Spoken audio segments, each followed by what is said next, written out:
السلام عليكم ومبروك الفريق البرتقالي براكنا الرجال اللي كما كان منتظر مروا نهائي تاريخي، وان شاء الله الثالثه تكون ثابته في نهايه تاريخيه مرتقبه مع الاشقاء المصريين. فريق الزمالك الكره المغربيه المصريه اللي كانت دائما ممتعه ومشوقه ومثيره على مستوى الفرق على مستوى المنتخبات، ولكن قبل ذلك ما فباس رجعوا ولو بعجاله لهذا الموضوع اللي استأثر بالاهتمام على امتداد الاسبوع ما بين فريق النهضه الرياضيه بركانيه واتحاد العاصمه الجزائري. هذا الاخير يمكن نقول بانه خالف كل الاعراف الرياضيه بطبيعه الحال باعاده مسؤولين جزائريين من الاتحاد الجزائري لكره القدم ومسؤولين اخرين بطبيعه الحال اللي حاولوا باش يعكروا صفو هذه المواجهه الرياضيه اللي كتبقى مباراه في كره القدم امام فريق النهضه البركانيه، وما كاينلاش نرجع نجروا التاريخ من جديد والمأساة والمعاناة والاحتجاج ديال فريق النهضة البركانية بمطار الهواري بومدين بالجزائر العاصمة. يكفي باش نقول بأنه الفرق ما بين مباراة الذهاب والإياب قبل ما ندخل في التفاصيل والجزئيات، وأنه فرق كبير بين 11 ساعة في مطار و30 دقيقة في مطار. يمكن طرحوا التساؤل كيفاش 11 ساعة هي المدة يبقى فيها فريق النهضة البركانية محتجز بدون واجب حق وموجب حق، وبعد يعني مصادره اقمصتها الرياضيه الاصليه التي تتضمن خريطه المملكه المغربيه الشريفه المرصعه بالعلم الوطني الخالد، وفرق ما بين استقبال فريق بمطار انجاد، فريق اتحاد العاصمه الجزائري تم استقباله بمطار انجاد الدولي بوجده في ظرف تقريبا 30 دقيقه بواحد سلاسه كبيره. تمت عمليه استقبال رائعه جدا على الطريقه المغربيه بالتمر وبالحليب وبالورود، ومن بعد ذلك غادي يعرج الفريق لأحد واحد من افخم الفنادق ماشي غير في المنطقه الشرقيه الغاليه للمملكه الحبيبه، ولكن واحد من افضل الفنادق على المستوى المغربي والافريقي. يحز في النفس، ولما تسمع بعض ما نقولش البعض ولكن تقريبا كل وسائل الاعلام الجزائريه قالت بانه الاستقبال لم يكن في المستوى في ضرب صارخ للقيم الانسانيه، والصور متناقله الان في كل مواقع التواصل الاجتماعي وفي البث المباشر للمباراه، وهناك تدوينات التقارير من دبي المباراه تم انتداب من دبي على اعتبار انه لتدبير هذه المباراه باحترافيه كبيره ولتدوين كل كبيره وصغيره. الفريق بطبيعه الحال كانت اقامه رائعه جدا، وحتى الجماهير الرياضيه المغربيه اللي صنعت الحدث بالامس في ملعب بركان انا سميته تحفه رياضيه على اعتبار تحول ملعب الجماهير المغربيه جاءت من كل حدب وصوب، ماشي غير من بركان، ماشي من تافوغات، ماشي غير من وجده، ماشي من احفير، ماشي من بني درا، ولكن جات من كل ربع الوطن باش تساند فريق النهضه البركانيه في هذه المباراه. وصدقوني لو كان الملعب كيتسع 60 70 80 الف متفرج ربما اكثر كان يتمثل عن اخره. هذا هو اللي جعلنا نشوفوا واحد المشاهد جميله جدا. شفنا تيفوات عملاقه في المدرج، شفنا في المدرجات رفع الجمهور فيها شعار خالد الله الوطن الملك، شفنا رايه المملكه المغربيه الحبيبه العملاقه المتصبه بخيلاء وبشموخ وسط المدرجات، شفنا الاعلام المغربيه بالالوان الحمراء والخضراء، هذا هو اللي فولكلور اغاني خالده، هذا هو اللي حول الملعب واحد مسرح رياضي بكل ما تحمل كلمه معنى، وجعلنا نشوفوا واحد المباراه فيها بروتوكول، احترم البروتوكول الرياضي على اعلى مستوى، وحتى الفريق الجزائري وبضع عشرات من المناصرين خصص لهم المسؤولون جزء في الفراج الايمن لملعب بلدي بركان، بطبيعه الحال كانوا تابعوا المقابله او جاوا للملعب في ظروف مريحه جدا، ولم تكن هناك اي كلمات يعني خارجه عن النص، بالعكس الجمهور المغربي كان حضاريا كان رائعا. حتى في المطار كانت عمليه مرحبا باتحاد العاصمه، هكذا رددت الاصوات المغربيه، والصور تؤرخ ذلك في مطار انجاد. التنظيم في غايه الدقه، المسؤولون المغاربه كانوا في الموعد كما هو الحال دائما، كانوا في الموعد بواحد السلاسه وبواحد الاحترافيه تدبروا امر هذه المقابله اللي حاول خلال الفريق الجزائري اتحاد العاصمه انه يخرج عن النص ويتنطع على القانون، يتنطع على القانون بطبيعه الحال في مشهد غريب. وهذه واحده من المباريات اللي غادي تخلي المسؤولين ديال الاتحاد الافريقي لكره القدم يخموا كثير ويفكروا كثير باش يوضعوا حد لهذا التسيب، يمكن نقول هذا التسيب ديال الفريق الجزائري اتحاد العاصمه، ومسؤولي كره القدم الجزائريين اللي صراحه بغاو يفرضوا قانون الغاب، بغاو يفرضوا قانون على هواهم، ماشي حيت انهم جانين بالقانون، ولكن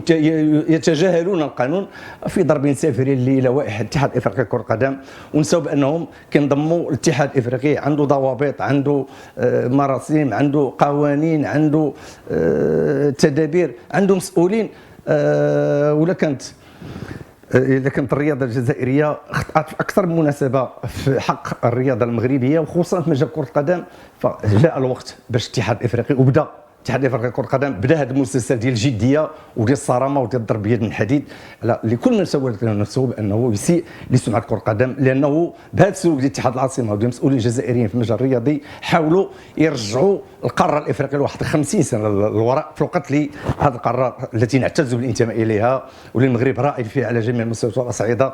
مشات اشواط بعيده وشرفات القاره الافريقيه خصوصا في كاس العالم من طرف اسود الاطلس، من طرف النسور الخضر نيجيريا، من طرف اللاعبين المهاره ديال الكاميرون، ثلاثه ديال الدول والسنغال وثلاثه الدول وغانا كذلك بلاك ستار ديال غانا، هادو خمسه ديال الدول مشاو لمستويات جد متقدمه في كاس العالم، ابرزهم المغرب اللي وصل للمربع الاقوياء، اقول المربع الاقوياء. هذا جعل بلادنا تحظى بواحد الاحترام كبير من طرف اوساط كره القدم العالميه.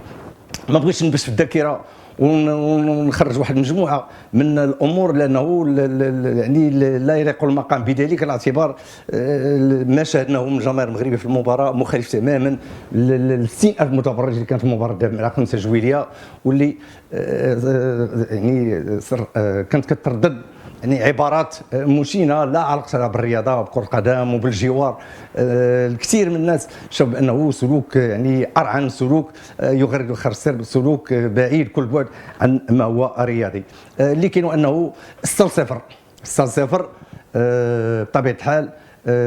بين الذهاب والاياب، وتاهل تاريخي للنهضه بركانيه اللي عندها جوج ديال الالقاب مهمه، والثالثه ربما تكون ثالثه، وذلك ما نتمنى ان شاء الله كما قلت امام الاشقاء المصريين فريق الزمالك، واحد من الفرق الكبيره على مستوى كره القدم العربيه والافريقيه. اللي كاين وانه الحكمه والتبصر والتعقل والفطنه والالمام بالقانون وحسن الاستقبال وسعه الصدر وقس على ذلك فازت هذه كلها قيم عند المسؤولين المغاربه ومسؤولي فرق النهضه البركانيه. هذه الامور كلها الصفات كلها فازت على الجهل بالقوانين او التجاهل بالقوانين، على التنطع، على الركوب على الامواج، على تزييف الحقائق، على محاوله تعكير مباراه في كره القدم ليس الا اقيس على ذلك. هذا كيعطي الانطباع انه في اخر المطاف احترم بطبيعه الحال احترم المنطق، على اعتبار هناك قوانين مضبوطه، وخاطئ من يعتقد بانه يمكن يتسيد كره القدم على المستوى في اي قاره كانت بخارج الضوابط المعمول بها. هو الشيء اللي غرق فيه الفريق الجزائري اتحاد العاصمه، واللي صراحه ترك واحد خدش كبرياء كره القدم الافريقيه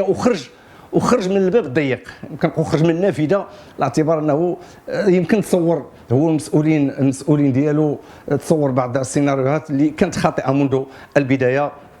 وهذا اللي جعل بانه بطبيعه الحال الفريق البركاني يمكن نعتبر انه هذه المباراه زادت شهره كبيره لفريق النهضه الرياضي البركانيه، اللي اصبح واحد من الفرق رقما مهما في معادله كره القدم الافريقيه. والقميص او القميص النهضه البركانيه اللي كيتضمن كما قلت خريطه المملكه المغربيه الشريفه المرصعه بالعلم الوطني الخالد، اللي عمل ترند، وبطبيعه الحال كلنا نعتز بالانتماء لهذا الوطن الغالي وبرموز هذا الوطن الكريم والغالي كذلك وبثوابت هذا الوطن، ونحن مستعدون للتضحيه من اجل ان يعيش هذا الوطن وان يستمر هذا الوطن بطبيعه الحال شامخا كبيرا متالقا بين الامم والشعوب. بطبيعه الحال الرياضه المغربيه تشق طريقها بثبات، وكما تقول إحدى أغاني الشعبية المغربية الدق والسكوت، والمملكة المغربية الشريفة تشق طريقها بثبات وبهدوء تحت القيادة الرشيدة لصاحب الجلالة الملك محمد السادس نصر الله، الذي يلعب دورا كبيرا لمد اليد المغربيه بطبيعه الحال اللي تتواصل مع كافه شعوب القاره الافريقيه، ويدعم بشكل دائم ومستمر القطاع الرياضي، وهذا كيعطي واحد الحافز كبير للرياضيين المغاربه على مستوى الذكور والاناث. وعجل الرياضه المغربيه تشق طريقها، انطلقت، لن يوقفها اي حاقد او ناقم بطبيعه الحال، لان نؤمن بقدرتنا كمملكه مغربيه شريفه تتحدى الصعاب بشموخ باقتدار، وتؤمن بانه لازم ننخرط في المحيط الصغير والكبير، والمغرب منخرط في المحيط الافريقي. ولكم ان تروا ما هي الخطوات العملاقه للمملكه المغربيه الشريفه على المستوى الافريقي في اكثر من ميدان، اكثر من مستوى، ومنهم من هذه الميادين المستوى الرياضي، لاعتبار هذه العلاقات الكبيره اللي كتربطنا مع العشرات الاتحادات كره القدم لدول افريقيه صديقه وشقيقه. وبطبيعه الحال دعم المغرب سيبقى متواصل، لانه يؤمن ايمان راسخا بانه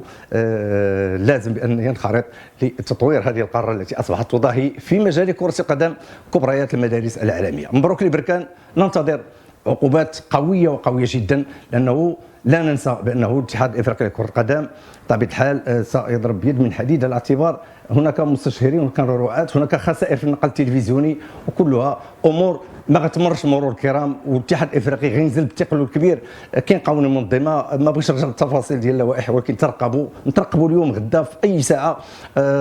صدور واحد المجموعه من القرارات، منها غرامه ماليه قد تكون ثقيله جدا، وتوقيف هو على الورق سنتين وربما يكون اكثر، على اعتبار اذا كان الاتحاد الافريقي عطى 3-0 كفوز نهضه بركان مباراه الذهاب وما عطاش التوقيف والغرامه الماليه، فهو انتظر هذه المباراه ديال الاياب اللي مع الاسف فيها سلوك اخر ارعن وغير رياضي لفريق الجزائر اتحاد العاصمه، اللي كترقبوا كما قلت عقوبات ثقيله جدا. الكره المغربيه تمضي، نهضه بركان في الطريق الصحيح، براكنا كانوا رجال. تحيه كبيره لكم على هذا موقفكم الرياضي النبيل والشهم.